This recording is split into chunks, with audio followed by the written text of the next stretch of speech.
ఇక్కడికైతే only families allowed అంటే bachelors అందరూ నాట్ అలౌడ్. ఇంకా ఇక్కడ మనకి ఏం కనబడిందో చూడండి ఫైనల్గా.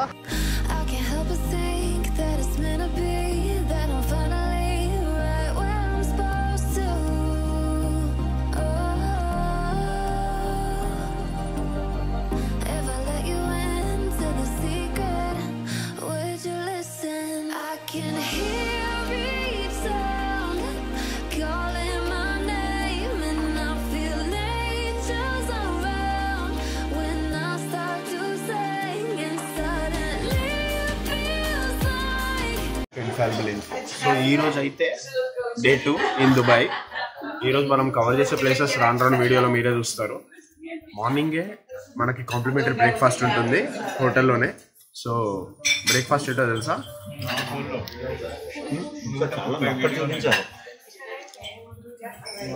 సౌత్ ఇండియన్ పూరి అనమాట.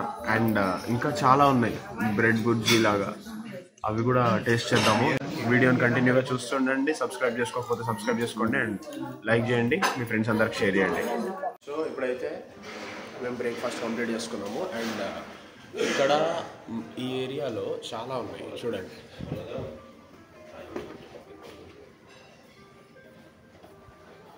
సుగమ్ స్టార్ నైట్ క్లబ్ అంట, అండ్ డివైన్ స్పా ఉంది, ఇంకా బెంగాలీ నైట్ క్లబ్ ఉంది, డబ్లిన్ ఆర్మ్స్ అని చెప్పి డిస్ట్రాయిడ్ లాంచ్.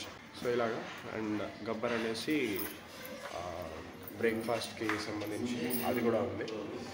సో మన బ్రేక్ఫాస్ట్ అయితే అయిపోయింది, కార్ కూడా రెడీగా అయిపోయింది, కింద రెడీ వచ్చేసింది. We have to go and explore the Dubai city.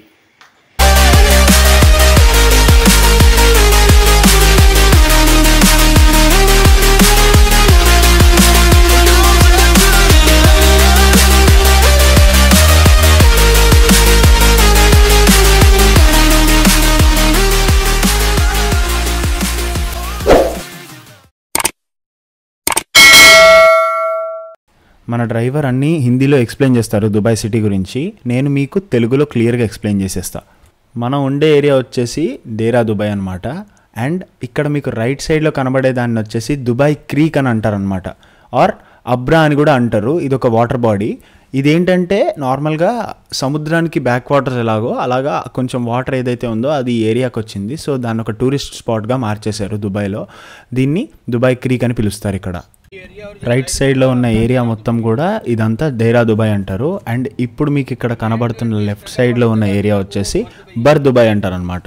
And ఈ బర్ దుబాయ్ అనే ఏరియా ఎందుకు చాలా ఫేమస్ అంటే, ఎప్పుడైతే ఇక్కడికి ఈ బ్రదర్స్ ఎవరైతే ఉన్నారో, ఇప్పుడు దుబాయ్ రాజ్ ఎవరైతే ఉన్నారో, వాళ్ళు బర్ దుబాయ్ ఏరియాలోనే వాళ్ళ బిజినెస్ అనేది స్టార్ట్ చేశారనమాట స్టార్టింగ్లో వచ్చినప్పుడు. సో అందుకని బర్ దుబాయ్ అనేది దుబాయ్లో చాలా ఫేమస్ ఏరియా. ఇప్పుడు దుబాయ్ రాజ్ అయిన మొహమ్మద్ బిన్ రషీద్ ఎవరైతే ఉన్నారో వాళ్ళది అబుదాబి యొక్క ఫ్యామిలీ అనమాట. అండ్ ఇప్పుడు మీకు కనబడే ఈ రైట్ సైడ్లో ఉన్నది ఇదంతా కూడా మహారాజు వాళ్ళ సిస్టర్ యొక్క ప్యాలెస్. రాజు వాళ్ళ సిస్టర్కి ఇంత పెద్ద ప్యాలెస్ కట్టించాడంట. ఇందులో హెలికాప్టర్ మొత్తం అన్నీ ఉంటాయి. అండ్ ఈ ఏరియాలో కార్ పార్క్ చేయడము, లేకపోతే ఫొటోస్ దిగడము, ఫొటోస్ చేయడం లాంటివి ఏవి చేయకూడదన్నమాట. అంత స్ట్రిక్ట్ రూల్స్ ఉంటాయి ఈ ఏరియా మొత్తం. స్టార్టింగ్లో వాళ్ళు వచ్చినప్పుడు వాళ్ళ ఫ్యామిలీ బిజినెస్ ఏంటంటే చేపల్ని పట్టుకోవడం అనమాట. And at the same time ఇంకొక బిజినెస్ కూడా ఉండేది, అదేంటంటే సముద్రం లోపల నుంచి ముత్యాలు తీయడం. సో అది మెయిన్ బిజినెస్ అయిందనమాట ముత్యాలు తీయడం అనేది. ఈ దుబాయ్లో అంట ఏమీ ఉండేది కాదట, ఉత్తి సముద్రం తప్ప ఏది ఉండేది కాదట. కొంచెం ల్యాండ్ ఉండేదిట, మిగతాదంతా సహారా డెజర్ట్ ఉండేదంట. 1965-66 ఆ టైంలో వీళ్ళకి ఇక్కడ ఆయిల్ దొరికిందంట. 1971 ఆ టైంలో ఏంటంటే షేక్ అజాయద్ ఎవరైతే అప్పుడులో అబుదాబి యొక్క మహారాజు ఎవరైతే ఉన్నారో ఆయన ఈ చిన్న చిన్న ఏరియాస్ లాగా ఏవైతే ఉన్నాయో వీటన్నిటిని కలిపి ఒక మెయిన్ కంట్రీగా మార్చేశారనమాట. దాన్ని యునైటెడ్ అరబ్ అమరాత్ అంటారు. యునైటెడ్ అరబ్ ఎమిరేట్స్ యొక్క ప్రెసిడెంట్ ఎవరైతే ఉన్నారో ఆయన వచ్చేసి అబుదాబి పర్సన్ అనమాట. And vice president and prime minister వచ్చేసి దుబాయ్ పర్సన్ అన్నమాట. ఇక్కడ అబ్రా అని ప్లేస్ ఏదైతే ఉందో ఇది వచ్చేసి ఒక షిప్ యార్డ్ లాంటిది. ఇక్కడ క్రూజెస్, షిప్స్ అన్నీ కూడా ఎక్కడైతే వరల్డ్ వైడ్ బంగ్లాదేశ్, ఇండియా నుంచి బయలుదేరిన షిప్స్ ఇక్కడ ఆగుతూ ఉంటాయి. ఇక్కడ ఒక పోర్ట్ ఉంటుందన్నమాట, దాని పేరు పోర్ట్ రాషిద్. అండ్ దానికి పేరు ఎలా వచ్చిందంటే మొహమ్మద్ బిన్ రషీద్, ఎవరైతే దుబాయ్కి మొదటి మహారాజు ఎవరైతే ఉన్నారో ఆయన పేరే ఈ పోర్టుకు కూడా వచ్చింది. అండ్ ఇక్కడ ఏవైతే ఎయిర్లైన్స్ ఉంటాయో అవన్నీ కూడా స్టార్టింగ్లో అంటే దుబాయ్ ఇంకా ఎస్టాబ్లిష్ కాకముందు కరాచీలో కానీ, ముంబైలో కానీ, ఢిల్లీలో కానీ హాల్ట్ అయ్యేవన్నమాట ఇంటర్నేషనల్ ప్లేన్స్ అన్నీ. బట్ ఇప్పుడు Dubai is the main point. Emirates airlines అన్నిటి మీద కూడా ఈ రోజుకి కూడా ఈకే అని రాసి ఉంటుందట. ఎందుకంటే ఫస్ట్ ఎమిరేట్స్ ఫ్లైట్ కరాచీకి వెళ్ళింది, సో అందుకని ఎమిరేట్స్ కరాచీ ఈకే అని ప్రతి ఫ్లైట్ మీద రాసి ఉంటుందట ఇప్పటికి కూడా. అండ్ నెక్స్ట్ థింగ్, ఇక్కడ దుబాయ్లో ఏంటంటే పిఐఏ అంటే పాకిస్తాన్ ఎయిర్లైన్స్కి ఎలాంటి ట్యాక్స్ ఉండదు, ఎలాంటి ఛార్జెస్ కూడా ఉండవు. వెరాజ్ వేరే ఫ్లైట్ ఏదైనా సరే దుబాయ్లో ఆగాలి అంటే 1 మినిట్కి $1 చొప్పున ఛార్జెస్ అనేవి తీసుకుంటుంది గవర్నమెంట్ ఇక్కడిది. సో ఏదైతే వేరే ఎయిర్లైన్స్ ఉన్నాయో ఇక్కడ 1 మినిట్ హాల్ట్ చేస్తే $1 చొప్పున పే చేస్తూ ఉండాలి రెంట్ అనేది. స్టార్టింగ్లో ఏంటంటే ఏ కంట్రీ నుంచి కూడా దుబాయ్కి ఫ్లైట్స్ అనేవి ఏవి వచ్చేవి కాదు. సో ఇక్కడి గవర్నమెంట్ అప్పుడు ఏం చేసిందంటే ఇక్కడి రాజు ఎస్పెషల్లీ 4 పాకిస్తాన్ ఎయిర్లైన్స్ని తెచ్చుకొని దుబాయ్ ఎయిర్పోర్ట్లో పెట్టడం జరిగింది. అండ్ అవే ఫ్లైట్లని అక్కడక్కడే సిటీలో తిప్పడం వల్ల జనం ఏమనుకునేవారంటే దుబాయ్ కూడా చాలా బిజీ ఎయిర్పోర్ట్ అని అనుకునేవాళ్ళు అనమాట. సో అన్ని దేశాలు కూడా దుబాయ్ వైపు చూడడం స్టార్ట్ చేశాయి. ఇప్పుడు మనం ఎంటర్ అయ్యే ప్లేస్ వచ్చేసి మీనా బజార్ అనమాట. దుబాయ్లో ఈ ప్లేస్ అనేది చాలా చాలా క్రూషియల్ ప్లేస్ అండ్ చాలా ఫేమస్. 1981లో త్రూఅవుట్ ది వరల్డ్ దుబాయ్కి లేబర్ రావడం స్టార్ట్ చేశారనమాట. లేబర్లో అన్ని రిలీజియన్స్ వాళ్ళు ఉంటారు కాబట్టి ఇక్కడ ఒక టెంపుల్, ఒక మాస్క్ యాజ్ వెల్ యాజ్ ఒక చర్చ్ అండ్ ఒక జైన్ మందిర్ ఇవన్నీ కూడా కట్టడం జరిగింది అప్పటి గవర్నమెంట్. అండ్ వాటి మెయింటెనెన్స్కి రిలేటెడ్ వర్క్స్ ఏవైతే ఉన్నాయో అండ్ మెయింటెనెన్స్ అంతా కూడా ఇక్కడ గవర్నమెంటే చూసుకుంటుంది. దుబాయ్లో ఒక రూల్ ఉంది, అదేంటి అంటే ఎవరి రిలీజియన్ గురించి అయినా సరే మనం మాట్లాడినా లేకపోతే కించపరిచినా ప్రోత్సహించడం లాంటివి చేసినా కూడా అదొక క్రైమ్. ఇక్కడ ఎదురుకుండా కనబడే ఇళ్లలో పైన అంతా ఆ డిజైన్ చూసారా, అవన్నీ అప్పట్లో పాతకాలంలో కట్టినట్టు ఇల్లు. ఆ పైన ఏంటంటే అవి చిమ్నీస్ అనమాట. వాటిని ఎలా యూజ్ చేసేవాళ్ళు అంటే పెద్ద పెద్ద బట్టలు ఏవైతే ఉన్నాయో అవి ఆరేసుకోవడానికి యూజ్ చేసేవారంట అప్పట్లో.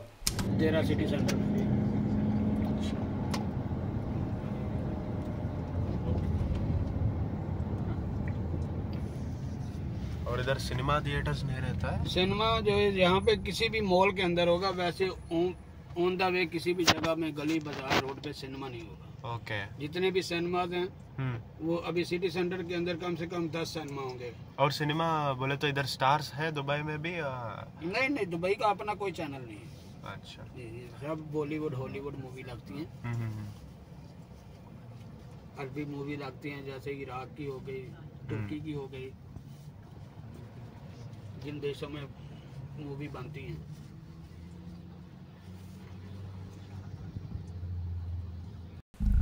ఇప్పుడు మీకు స్క్రీన్ మీద కనబడే ఈ షిప్ పేరు వచ్చేసి క్వీన్ ఎలిజబెత్.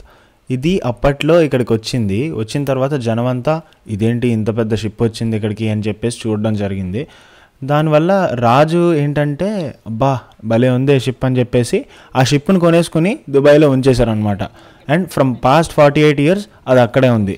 ఇప్పుడు ఆ షిప్లోనే ఒక పెద్ద star hotel, 5 star hotel run చేస్తున్నారు. ఇప్పుడు స్క్రీన్ మీద మీకు కనబడేది వచ్చేసి ఎతిహాద్ మ్యూజియం. ఇక్కడ ఏంటంటే 7 kings ఎవరైతే ఉన్నారో యుఏఈలో వాటన్నిటిని కలిపి యుఏఈగా మార్చిన రాజులు ఎవరైతే ఉన్నారో సో ఆ పేపర్స్, స్టాంప్స్ అవన్నీ కూడా ఇదే మ్యూజియంలో ఉన్నాయి. అండ్ ఎప్పుడైనా సరే 7 రాజులు కలవాలి అంటే ఇదే అన్నమాట స్పాట్. ఎతిహాద్ అంటే మీనింగ్ ఏంటంటే అందరూ కలవడం. 1980 ఆ టైంలో వీళ్ళకి పెట్రోల్ అనేది దొరికింది. అప్పుడులో బిజినెస్ చాలా బాగుండేది. సో ఆ పెట్రోల్తో వచ్చిన డబ్బులతో ఏంటంటే మహారాజు అప్పుడులో లోకల్ రెసిడెంట్స్ అందరికీ కూడా ప్రైవేట్ బీచ్ ఉన్న ఇళ్ళు కట్టించారంట జుమేరా ప్లేస్లో.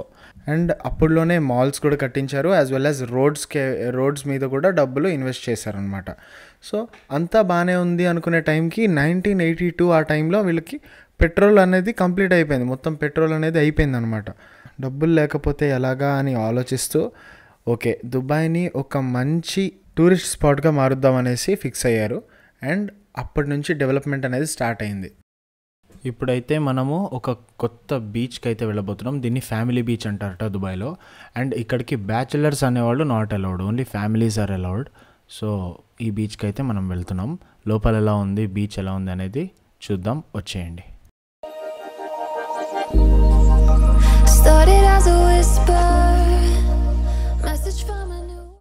సో ఇప్పుడైతే మనం ఇక్కడ ఫ్యామిలీ బీచ్ అని చెప్పి అయితే ఉంది, అక్కడికి అయితే వచ్చేసాం. ఇది ఆల్మోస్ట్ జుమేరా రోడ్ దగ్గర అయితే ఉంటుంది ఫ్యామిలీ బీచ్. సో ఇదొక బీచ్. ఇది జుమేరా బీచ్ ఒకటి కాదు, ఇది వేరే బీచ్. ఇక్కడికైతే ఓన్లీ ఫ్యామిలీస్ అలౌడ్ అంటే బ్యాచిలర్స్ అందరూ నాట్ అలౌడ్. అండ్ అది విషయం. బీచ్ అయితే పుష్కలంగా ఉందా. సో ఇదైతే ఫ్యామిలీ బీచ్ అనమాట. సో ఇక్కడ చాలా బాగానే వస్తున్నారు అనమాట. అండ్ ఇట్స్ నైస్, బాగుంది, చాలా బాగుంది.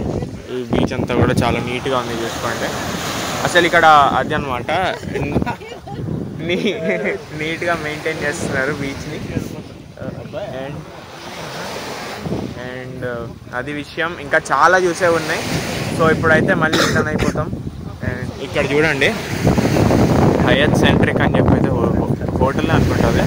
అండ్ ఇక్కడ అయితే ఇల్లులు అలాగా మొత్తం అక్కడంతా ఇల్లులే ఉన్నాయి. అండ్ మొత్తం దుబాయ్ అయితే సముద్రం మీదే కట్టారు ఇక్కడ, అదైతే మొత్తం.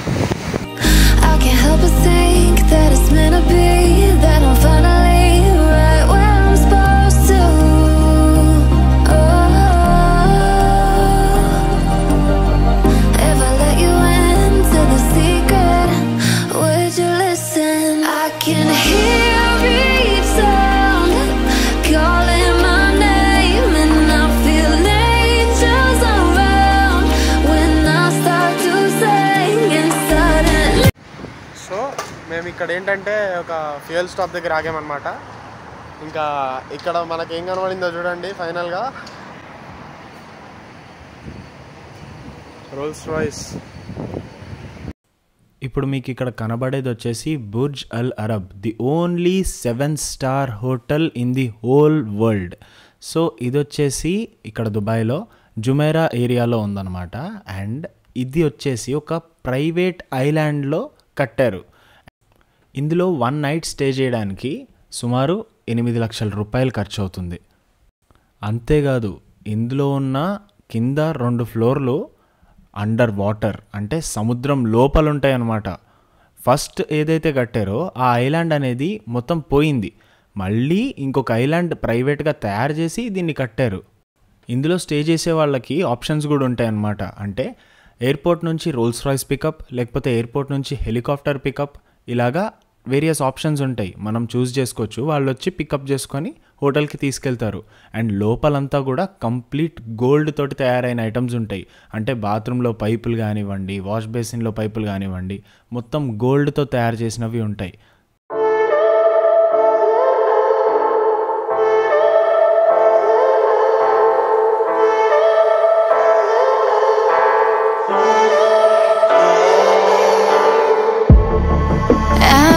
So hello, don't you know, don't you know,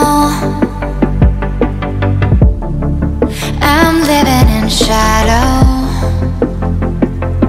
don't you know, don't you know, I fell for fools gold, I fell for fools gold. ఇప్పుడు మనం ఎంటర్ అయ్యే ఏరియా వచ్చేసి పామ్ జుమైరా. సో ఈ ఏరియా అనేది చాలా ప్రీమియం ఏరియా ఇన్ దుబాయ్. ఇక్కడ మీకు ఎదురుకుండా కనబడేది ఒక హోటల్ ఉంది కదా పెద్దగా, అది ద పామ్ వ్యూ హోటల్ అనమాట. అక్కడ నుంచి చూస్తే మనకి క్లియర్గా మొత్తం పామ్ జుమైరా అంతా కూడా కనబడుతుంది. ఇదే పామ్ జుమైరాలో అంబానీకి కూడా ఒక విల్లా ఉంది. దాని రేట్ వచ్చేసి 450 crores. ఇక్కడ నార్మల్గా ఒక ఫ్లాట్ కొనుక్కోవాలి అంటే 70 to 80 crores అవుతుంది. లేదు ప్రైవేట్ బీచ్ ఉన్న ఒక విల్లా కొనుక్కోవాలి అనుకుంటే ఈజీగా 200 నుంచి 300 crores ఆర్ అంతకు మించే ఇంకా ఎక్కువే అవుతుందన్నమాట. లెఫ్ట్ సైడ్ పెద్ద హోటల్ అనేది ఉంది, అదే ద పామ్ వ్యూ. పైన ఒక ఇన్ఫినిటీ పూల్ కూడా ఉంటుంది ఈ హోటల్కి. అక్కడి నుంచి చూస్తే మొత్తం పామ్ జుమైరా అనేది కనబడుతుంది. ఇక్కడ చూడండి, మీరు రైట్లో చూసినట్టయితే పామ్ అనేది ఎలా ఉందో కనిపిస్తుంది.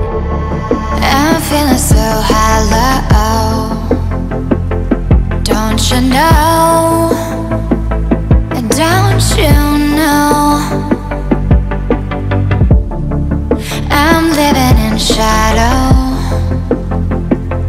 Don't you know? Don't you know? I fell for fools.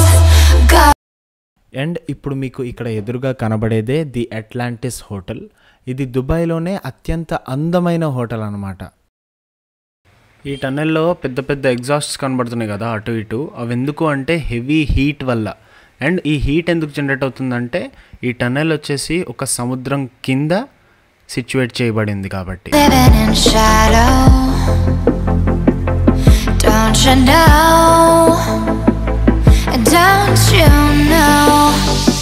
I fell for fools gold. I fell for fools gold. What did I know?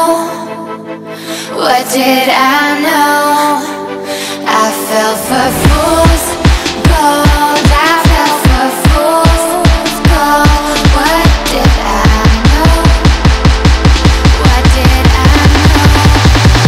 You were fool's gold.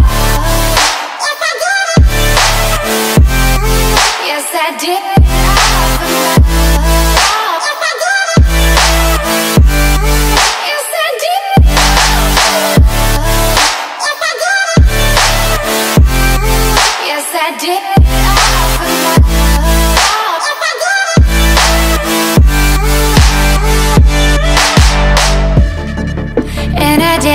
For love. Yes, I did it all for love. So ఇప్పుడైతే మనము palm Jumeirah ఏరియాలో ఉన్నాము. And at the end of palm Jumeirah అనమాట ఇది. And this is the Atlantis. చూడండి అసలు ఎంత అందంగా ఉందో.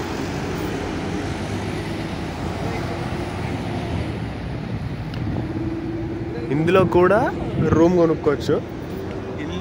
ఇల్లే అంటే ఇందులో విల్లాస్ లాగా ఉంటాయి అన్నమాట. లోపల కొనాలంటే 450 కోట్లు అంట ఇండియన్ రూపీస్లో. అండ్ ఎంత అందంగా ఉందో చూడండి. ఇక్కడ beach,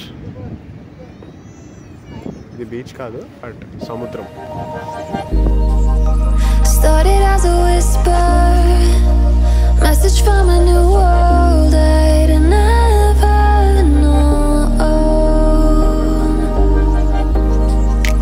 Something about it felt like it'd been waiting my whole life. Is this home? I can hear each sound calling my name, and I feel angels around when I start to sing. And suddenly it feels like heaven is so far away. Tell me, can you hear the symphony? Panic, panic,